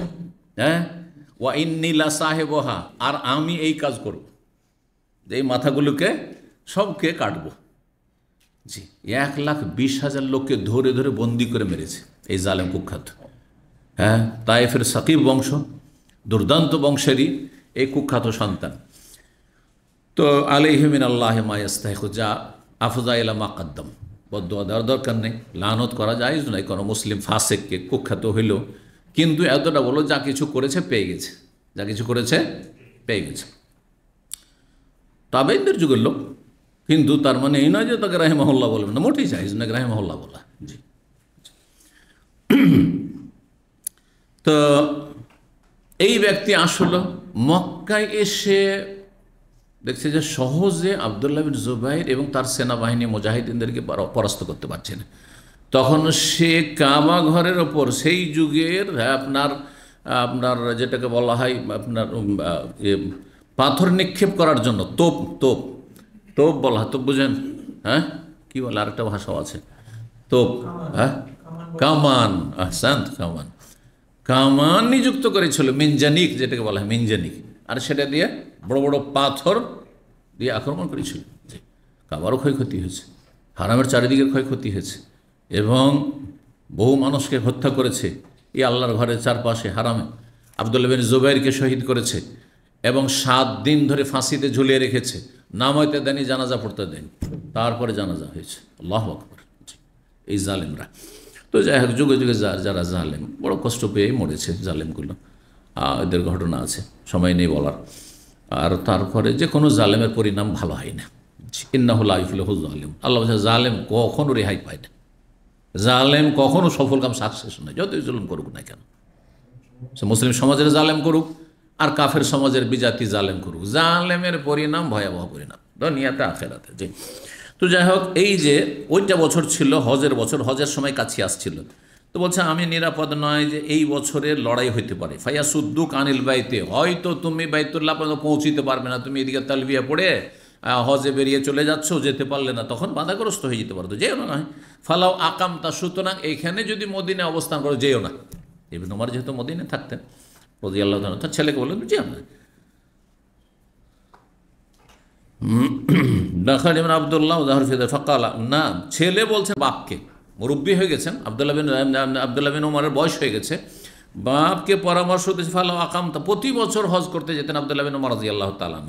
তো আব্বাকে বলছেন আব্বা আপনি যান না, না হয়। ফাকালা বলছেন কাদ খারাজা রাসূলুল্লাহ সাল্লাল্লাহু আলাইহি ওয়াসাল্লাম, যাবো না কেন, নবী সাল্লাল্লাহু আলাইহি ওয়াসাল্লামের সুন্নাত মওজুদ রয়েছে, এইরকম হইলে কি করতে হবে তাও আমার জানা আছে, যাবো হজে, যদি না যেতে পারি, রাস্তায় বাধাগ্রস্ত হয়, কি করতে হবে করণীয় তাও মাসলা জানা আছে, হুদাইবিয়ার ঘটনা জানাই আছে। নবী সাল্লাল্লাহু আলাইহি ওয়াসাল্লাম যদি বাধাগ্রস্ত হয় তা আমি হইলাম তো কি হইল, কিন্তু যাবো, যাও। বলছেন কাদ খারাজা রাসূলুল্লাহ, রাসূলুল্লাহ বেরিয়ে গিয়েছেন, এরকম পরিস্থিতি। ফাহালা কুফার কোরাইশ বাইনা বাইনাল বাইতে, কিন্তু কোরাইশ বংশের কাফেররা তার মাঝে বাইতুল্লাহর মাঝে অন্তরায় হয়ে দাঁড়ায়, যেতে দেয় না, বাধা দেয়। ফাইন হিলা বাইনি ও বাইনাহু, সুতরাং আমার মাঝে আর কাবা ঘরের মাঝে যদি কোনো কিছু অন্তরায় হয়, বাধাগ্রস্ত হই, আফআলু কামা ফাআলা রাসূলুল্লাহ, যেমন রাসূলুল্লাহ করেছেন ওইরকম আমিও করব, আমিও ওখানেই কোরবানি পশু আছে জবাই টবাই করে দেবো আর হালাল হয়ে যাবো, ফিরে চলে আসবো। লাকাদ কানা লাকুম ফি রাসূলিল্লাহি উসওয়াতুন হাসানাহ, সূরা আহজাবের আয়াত 21 আল্লাহ বলছেন রাসূলুল্লাহ সাল্লাল্লাহু আলাইহি ওয়াসাল্লামের ভিতরে তোমাদের জন্য রয়েছে উত্তম আদর্শ। সুম্মা কাল, তারপর বলে উশহিদুকুম আন্নী কাদ আওজাবতু মা উমরাতি হাজ্জান, আমি তোমাদেরকে সাক্ষী রাখছি যে আমি আমার উমরার সাথে হজকেও অপরিহার্য করে নিলাম, বা আমার ওপর বিধিবদ্ধ করে নিলাম, মানে দুটো নিয়ত একসাথে করলাম, হজে কেরান করলেন ওই বছর, যেহেতু মারামারি হইতে পারে, যুদ্ধ হইতে পারে, এরকম নিরাপত্তাহীনতা খানিকটা আছে, সুতরাং আলাদা আলাদা না করে একসাথে করিনি দুটো। কাল বলছেন সুম্মা কাদেমা, তারপরে আসলেন, ফাতাফ আল্লাহুমা তাওয়াফান ওয়াহিদা, আব্দুল্লাহ বিন ওমরও একটি তওয়াফ করেছেন, একটি তওয়াফ করেছেন। কিসের একটি তওয়াফ? 10 তারিখের ফরজ তওয়াফ, আর প্রথমটি সুন্নাত, ও সেটি ওয়াজিব নয়, সেটা এতে গণ্য নয়। আর এখানে তওয়াফ মানে এর আগে আলোচনা বলেছি যে সাফা মারওয়ার সাই, একটি সাই যথেষ্ট। যদি কেউ হজ্জে কেরান করে 2 বার সাই করার প্রয়োজন নেই। যদি প্রথমখানে তওয়াফে কদুমের সাথে সাই করে নিয়ে থাকে ওইটাই যথেষ্ট, আর 10 তারিখে সাই করার দরকার, শুধু তওয়াফ করবে। আর যদি প্রথম দিন না করে থাকে, শুধু তওয়াফ করে হয়তো সাফা মারওয়া সাই করেনি, তাহলে তো সাই হয়নি, তাহলে 10 তারিখে তওয়াফে ইফাজার পরে তারপরে সাই করবে। জি, 1640 নম্বর হাদিস। ইবনে ওমর রাদিয়াল্লাহু তাআলা আনহু বর্ণনা করছেন, আরাদাল হাজ্জা আমা নাজাল আল হাজ্জাজ ইবনে জুবাইর। এই যে এইখানে একটু কিছু খোলাসা হচ্ছে, আগের হাদিসটা, আগের ঘটনা বলে ফেলেছি। হজ করার ইচ্ছা পোষণ করলেন, হজ করার ইচ্ছা পোষণ করলেন ইবনে ওমর রাদিয়াল্লাহু তাআলা আনহুমা আমা নাজাল আল হাজ্জাজ, যেই বছর হাজ্জাজ বিন ইউসুফ জালেম এসেছিল ইবনে জুবাইরের উপর আক্রমণ করার জন্য। ইবনে জুবাইরকে আব্দুল্লাহ বিন জুবাইর। ফাকিল আল্লাহ, তখন তাকে বলা হলো, ইবনে ওমরকে বলা হলো, ইন্নান নাসা কায়নুন বাইনহুম কিতাল, মানুষের মাঝে এই বছরে যুদ্ধ হতে পারে, লড়াই হইতে পারে। ওয়াইন্না নাখাফ আইয়াসুদ্দুক, আমাদেরকে ভয় লাগছে যে আপনাকে বাধাগ্রস্ত করবে, রাস্তায় আর যেতে পারবেন না, হ্যাঁ, সুতরাং আপনি এবছর না হয় হজে যেন না। ফাকালা, তখন তিনি বলেন, লাকাদ কানা লাকুম ফি রাসূলিল্লাহি উসওয়াতুন হাসানাহ, এদান আসনাও কামা সানা রাসূলুল্লাহ, যেমন রাসূলুল্লাহ করেছেন ওইরকম আমিও করবো, হুদাইবিয়ার সন্ধি যেমন করেছেন। ইন্নী উশহিদুক, আমি তোমাদেরকে সাক্ষী রাখছি, আন্নী কাদ আওজাবতু উমরাতান, আমি উমরা আমার আবশ্যক করে নিলাম, আর হজের সাথে উমরা একসাথে নিয়ত করে নিলাম। সুম্মা খারাজা, তারপর বেরিয়ে গেলেন। হাত্তা ইযা কানা বিজাহিরিল বাইদা, যখন বাইদা নামক স্থানের উঁচু এই জায়গায় গেলেন, এই জুলহুলাইফার কাছে উঁচু জায়গা, দেখবেন একটা উঁচু হয়ে আছে, জুলহুলাইফার মিকাতটা নিচু জায়গাতে আছে, খেয়াল করেছেন, আর রোডটা উঁচা, হ্যাঁ, তো ওই জায়গাটি যখন উঁচা হতে লেগেছে। কাল আম্মা শানুল হজ ওয়াল উমরা ইল্লা ওয়াহিদ, প্রথম তো উমরারই নিয়ত করেছিলেন, কিন্তু তারপরে তিনি ওখানে গিয়ে যখন এহরাম বাঁধছেন তখন বলছেন হজ উমরা তো একই ধরনের ইবাদত, সুতরাং উশহেদু, তোমাদেরকে সাক্ষী রাখছি, আন্নি কাদ আউজাবতু হাজ্জান মা উমরাতি, উমরা আর হজ একসাথেই করে নিলাম, আমি হজ্জে কেরান করে নিলাম। তাহলে কোনো মানুষ যদি হজে তামাত্ম করার সুযোগ থাকে তারপরও যদি কেরান করে জায়েজ, 3 হজের যে কোনো হজ করা জায়েজ। তবে উত্তম হজ হচ্ছে তামাত্ম হজ, প্রথম হজ যেটা জীবনের, সেটা উত্তম করার চেষ্টা করা উচিত, তাও জরুরি বলা যাবে না। জি, তো বলছেন যে তারপরে ওয়াহাদাহাদিয়ান, আর তারপরে কুরবানি জবাই করলেন। ইশতারাহ বিকোদাইদ, কোদাইদ নামক স্থানে তিনি খরিদ করেছিলেন। ওয়ালাম ইয়াজিদ আলা যালিক, এর বেশি কিছু করেননি। ফালাম ইয়ানহার, তিনি জবাই করেননি। ওয়ালাম ইয়াহিল হালাল ওহান মিন শাইইন হারাম মিনহু, যা কিছু এহরাম অবস্থায় তিনি থাকলেন, কারণ হজে কেরানি নিয়ত করেছেন। ওয়ালাম ইয়াহলিক, মাথা মুন্ডন করেননি। ওয়ালাম ইউকাসসির, মাথার চুলও ছোট করেন। হাত্তা কানা ইয়াউমুন নাহর, কুরবানির দিন পর্যন্ত, কুরবানির দিন পর্যন্ত। হানাফি মাযহাবে যেহেতু কেরান উত্তম, সেই জন্য বাংলাদেশ থেকে এমন কিছু হুজুর টাইপের লোকেরা আসে, 1 মাস আগে এসছে, যে প্রথম ফ্লাইটে দ্বিতীয় ফ্লাইটে চলে আসবে, তারপর এহরাম পরেই ঘুরে বেড়াচ্ছে, এহরাম পরে এহরাম বদলাচ্ছে, 1 মাস 1.5 মাস 40 দিন ওইভাবেই থাকছে। তো করছে কষ্ট, কিন্তু এই কষ্ট করার কোনো প্রয়োজন, নবী সাল্লাল্লাহু আলাইহি ওয়াসাল্লাম তাগিদ করেছেন এবং আকাঙ্ক্ষাও করেছেন যে আমার কাছে কোরবান পশু না থাকলে এমনটাই করতাম, সেই জন্য উত্তম হচ্ছে হজ্জে তামাত্তু। তারপরে কোরবানি করার ফানাহারা ও হালাকা, মাথা মুন্ডন করলেন 10 তারিখে। ওরা আর আনকাদ কাজা তোয়াফাল হজ ওয়াল উমরা বিতাওয়াফিল আউয়াল, আর তিনি মনে করলেন যে তিনি হজ ওমরার সাই কমপ্লিট করেছেন, সম্পূর্ণ করেছেন বেতাওয়াফিল আউয়াল, প্রথম তওয়াফ মানে প্রথম সাই দিয়ে, ওই যে এসেই সাই করেছেন, ওই সাইটাই কি হয়ে গেছে, যথেষ্ট হয়ে গেছে, আর সাই দ্বিতীয়বার করেন। এখানে তওয়াফ বলতে সাই। ওয়াকাল ইবনে ওমর, আব্দুল্লাহ ইবনে ওমর বলছেন কাযালিকা ফাআলা রাসূলুল্লাহ, এইভাবেই রাসূলুল্লাহ সাল্লাল্লাহু আলাইহি ওয়াসাল্লাম করেছেন। 78 নম্বর অধ্যায় বাবুত তাওয়াফি আলা উযু, এই অধ্যায় হচ্ছে উযু অবস্থায় তওয়াফ করা, উযু অবস্থায় বিনা উযুতে তওয়াফ না করা। এই মর্মে কি জানা আছে, তওয়াফের জন্য উযু শর্ত না শর্ত নয়? শর্ত। অধিকাংশ আইম্মায়ে কেরাম ইখতিলাফ আছে, ইজমা নেই, মাসলা। ইমাম মালিক, শাফেঈ, আহমদ, 3 ইমাম আহলুল হাদিস মুহাদ্দিসিনদের কাছে উযু শর্ত তওয়াফের জন্য, উযু শর্ত তওয়াফের জন্য। ইমাম আবু হানিফা বা হানাফি মাযহাবে উযু শর্ত নাই, উযু করা ভালো, বাইতুল্লাহর তওয়াফের জন্য উযু করা উত্তম, ভালো, কিন্তু শর্ত নাই, মানে বিনা উযুতে কেউ যদি তওয়াফ করে তওয়াফ হয়ে যাবে। তারপরে যে তওয়াফের 2 রাকাত নামাজ পড়ে তখন উযু করতে হবে, কারণ তখন তো নামাজ তো আর বিনা উযুতে হবে না, বুঝতে পেরেছেন? ইমাম শাইখুল ইসলাম ইবনে তাইমিয়া রাহিমাহুল্লাহ, তিনি অনেক সময় অন্য মতকে প্রাধান্য দিয়েছেন। তিনি একজন বড় মুজতাহিদ ছিলেন। যদি আবু হানিফা, শাফি, মালিক, আহমদের দুই যুগ হইতো, তাহলে তার নামে একটা মযহাব কায়েম হতো, এত বড় ইমাম ছিলেন। ইমাম আবু হানিফা, শাফি, মালিক, আহমদ চাইতে কোনো ক্রমে তিনি কম এলেমওয়ালা মানুষ না। কোনো ক্ষেত্রে দেখা যায় সুবহানাল্লাহ, তার তাহকিক, তার গবেষণা, তার ইলম অন্য এই সমস্ত ইমামকে ছাড়িয়ে যাবে। আল্লাহু আকবার, এত আল্লাহ ইলম দিয়েছিলেন। জি, একবার কোনো কথা শুনলে ভাষা বুঝেন না, ছোটোকালকা তার ঘটনা আছে জীবনে, 2 জনে ঝগড়া করেছে, তর্কাতর্কি, ঝগড়া মারামারি করেছে, ভাষা বুঝেন না, ওদের ভাষা বুঝতেন না, সবাই টেপ হয়ে গেছে। আর সেটা সাক্ষী শুধু তিনি বলছেন যে আমি ভাষা তো বুঝিনি, কিন্তু আমি বলতে পারবো কি কি বলেছি, এ কি বলেছে, ও কি বলে, সব বলতে পারবো। আল্লাহ কিছু কিছু মানুষকে আল্লাহ স্মৃতিশক্তি এত বেশি দিয়েছেন যে যেটা মুজিজার মতো, কেরামতের মতো, অলৌকিক, অসাধারণ। রাহিমাহুল্লাহ তিনি বলছেন যে তওয়াফের জন্য উযু শর্ত, এর অকাট্য দলিল নেই, সুতরাং উযু করা উত্তম। বিনা উযুতে আমরা তওয়াফ করবো না, ঠিক আছে, কিন্তু কেউ যদি করে নেই তো হয়ে যাবে। মানে আবু হানিফা রাহিমাহুল্লাহর মাযহাবকে তিনি দেখেন এই মাসলায় প্রাধান্য দিয়েছেন।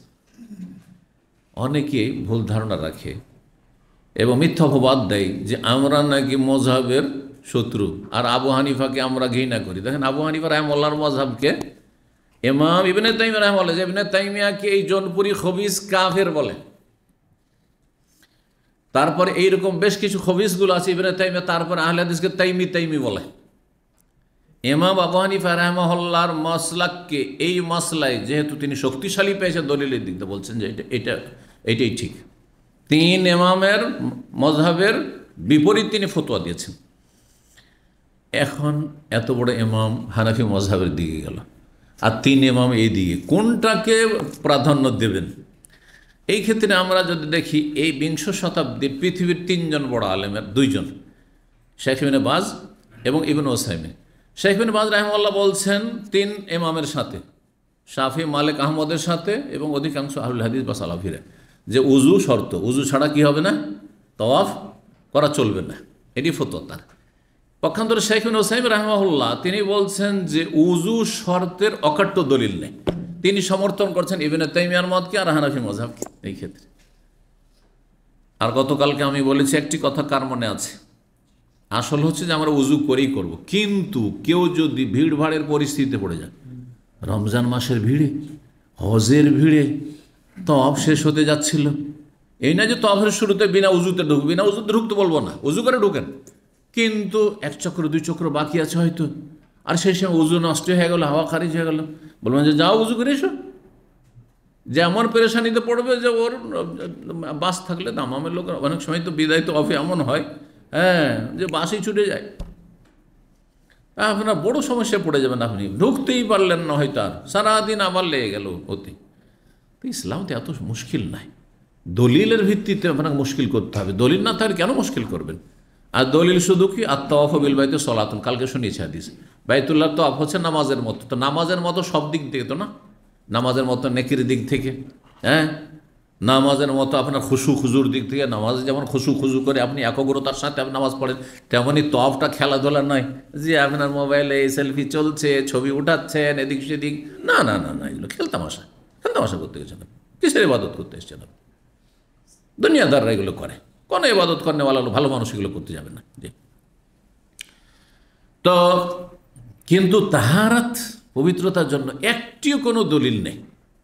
আচ্ছা, এত সাহাবাই কেরামগণ নবী সাল্লাল্লাহু আলাইহি ওয়াসাল্লামের সাথে তওয়াফ করেছেন, নবী সাল্লাল্লাহু বিষয়টা ক্লিয়ার করে দিতেন না যদি শক্তভাবে শর্ত থাকতো যে বিনা উজুতে যেমন নামাজ হবে না, স্পষ্ট হাদিস আছে না নেই? কিন্তু বিনা উজুতে তওয়াফ হবে না, একটি হাদিস আছে? একটি হাদিস নেই। সেই জন্য হানাফি মযহাবের ফতোয়া এই ক্ষেত্রে এবং ইবনে তাইমিয়ার ফতোয়া আর ইবনে উসাইমিনের ফতোয়া সেটাই বেশি শক্তিশালী। বুঝতে পেরেছেন? ইমাম বুখারী রাহিমাহুল্লাহ এখানে নবী সাল্লাল্লাহু আলাইহি ওয়াসাল্লাম উজু করেছেন হাদিসটি নিয়েছেন, উজু করেছেন তো উজুতে নবী সবসময় উজুতে থাকার চেষ্টা করতেন, বোঝা গেছে কিনা?